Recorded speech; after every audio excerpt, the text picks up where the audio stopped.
नकारात्मक भावों का निग्रह। भाव संवेदनाएं व्यक्तित्व के हृदय क्षेत्र से जुड़े वो तत्व हैं जो अस्तित्व के गहनतम तलों से उद्भूत होते हैं। ये व्यक्ति के विचार और व्यवहार को सीधा प्रभावित करते हैं। भाव के अनुरूप ही विचार ढलने के लिए विवश बाध्य होते हैं और विचार के अनुरूप ही कर्म घटित होते हैं, और ये भाव सकारात्मक व नकारात्मक दोनों रूपों में विद्यमान रहते हैं। सकारात्मक भाव तो निश्चित रूप में जीवन को प्रेरित व प्रभावित करते हैं, इसके लिए ईंधन का काम करते हैं, लेकिन नकारात्मक भावों की भी अपनी उपयोगिता रहती है, यथा क्रोध, भय, ईर्ष्या, अपराध बोध, हीनता आदि। क्रोध एक सीमा में ईंधन का काम करता है, आगे बढ़ने के लिए, अन्याय के विरुद्ध खड़ा होने के लिए, बुराई से लोहा लेने के लिए।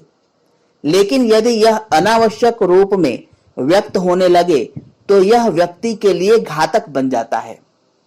इसी तरह भय जीवन रक्षा में सहायक भाव है, जो हमें अनावश्यक खतरों में उलझने से बचाता है।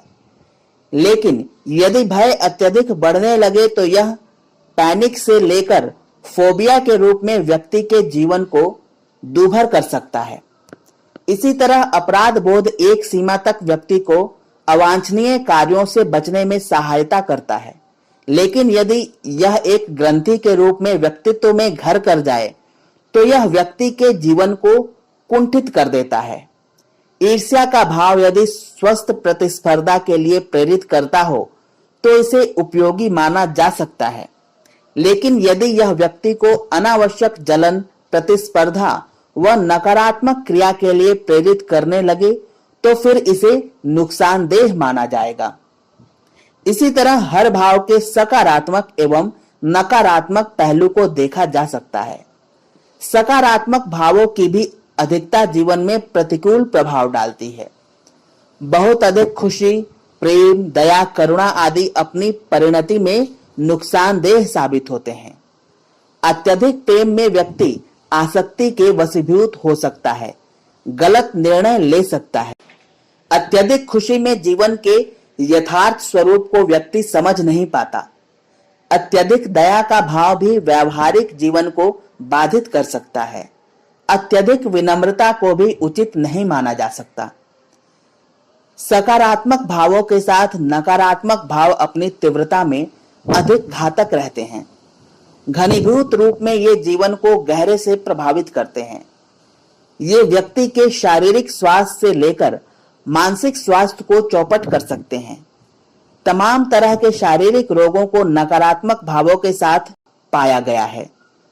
मानसिक रूप में ये हल्के मनोविकारों से लेकर गंभीर मानसिक रोग का रूप लेते देखे जाते हैं। इनके रहते व्यक्ति का व्यवहार व चिंतन प्रक्रिया बुरी तरह से प्रभावित होते हैं। उसका पारिवारिक जीवन दूभर हो जाता है। तमाम तरह के कलह क्लेश इसमें जुड़ते जाते हैं। घरेलू हिंसा से लेकर आपराधिक स्तर तक इनका चिंताजनक विस्तार देखा जा सकता है। इनके चलते व्यक्ति का सामाजिक जीवन भी विकट हो जाता है। स्वस्थ संबंधों व समायोजन के अभाव में ऐसा व्यक्ति समाज में अलग थलग पड़ जाता है और इसके लिए कोई सार्थक योगदान की स्थिति में फिर वह नहीं रह जाता। जो व्यक्ति अपने ही शारीरिक व मानसिक असंतुलन के लिए संघर्ष कर रहा हो, उससे समाज के लिए किसी सार्थक कार्य की आशा नहीं की जा सकती। इस तरह एक सुखी, सफल व सार्थक जीवन जीने के लिए भाव संवेगों का प्रबंधन आवश्यक हो जाता है। व्यक्ति अपने सचेष्ट प्रयास के आधार पर इनके मकड़ जाल से बाहर निकल सकता है। क्रोध का आवेग आने पर मौन रहना बेहतर रहता है। इस अवस्था में कोई भी निर्णय न लें। अपनी सांसों पर ध्यान देते हुए इन्हें लयबद्ध करने का प्रयास करें। अपने अंदर ध्यान को केंद्रित करते हुए कुछ मिनट इंतजार करें। इसके लिए आप 1 से लेकर 20 तक की गिनती का सहारा ले सकते हैं। क्रोध का वेग शांत होने पर अपनी वाणी व व्यवहार के संयम को देखकर संतोष का भाव जगेगा, मन में अधिक स्थिरता व संतुलन अनुभव होगा। इसी तरह भय के संवेग का प्रबंधन किया जा सकता है। भय अपने बढ़े चढ़े रूप में जीवन को स्तंभित करने वाला एक बड़ा तत्व है। सीधे बड़े भय का सामना करने के बजाय इसको चरणबद्ध रूप में सामना करते हुए इस पर काबू पाया जा सकता है। जैसे किसी को मंच पर भीड़ का सामना करने में भय लगता हो तो पहले छोटे समूह के बीच बोलने का अभ्यास किया जा सकता है। छोटे भय का सामना करते हुए क्रमिक रूप से बड़े भय पर काबू पाया जा सकता है। द्वेष दुर्भाव प्रायः गलतफहमी के कारण पनपते हैं। इनकी जड़ में संवादहीनता प्रमुख कारण रहती है। एक दूसरे के साथ सकारात्मक संवाद स्थापित करते हुए इनका परिष्कार किया जा सकता है। ईर्ष्या में दूसरों से अनावश्यक प्रतिद्वंदिता व उनकी प्रगति से जलन का भाव रहता है। इसके स्थान पर अपनी मौलिकता को समझते हुए अपने लक्ष्य पर केंद्रित रहें तथा अपने कर्तव्यों का पालन करते रहें। यह ईर्ष्या के निग्रह का एक प्रभावी उपाय रहता है। अपराध बोध प्रायः किसी गलत कार्य को करने पर होता है।